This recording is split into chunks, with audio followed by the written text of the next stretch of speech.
some of the victims of the latest explosion to rock Mogadishu. They survived, but others not so lucky. On 14th October, a truck bomb went off at the city's busiest junction, killing more than 500 people, injuring a similar number, and causing massive property damage.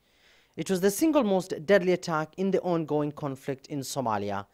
Now, the United Nations for the first time has begun documenting civilian casualties in Somalia and say that not enough is being done to shield civilians. There were over 4,500 civilian casualties in the approximately 20-month period up to and including the terrible bomb on October the 14th.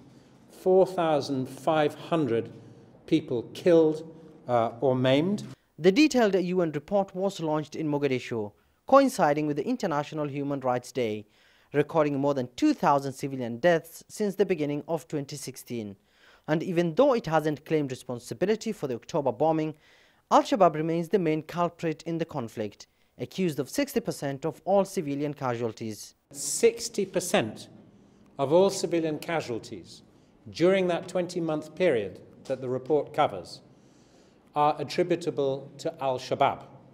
So they are by far the worst when it comes to activities that kill civilians in conflict. And of the incidents attributable to Al-Shabaab, 79% are as a result of the use of IEDs. 13% of all deaths in this report has been attributed to clan conflicts and armed militias here in the country. Government forces here in Somalia have also been accused of committing 11% of the total civilian casualty figure here in Somalia. The African Union mission in Somalia, AMISOM, has also been mentioned with 4%, despite being accused of killing civilians in combat as well as overrunning them with their armored trucks in major capitals, including Mogadishu. The US drone strikes and raids was also mentioned in the report. In August, it was accused of killing 10 civilians in a rural farm in Barire, sparking a national debate in the country. But despite months of investigation, it distanced itself from any wrongdoing. We have indicated that 17% of violations could not be attributed. This is either because they were unknown or unidentified, and this relates to also our access in the field.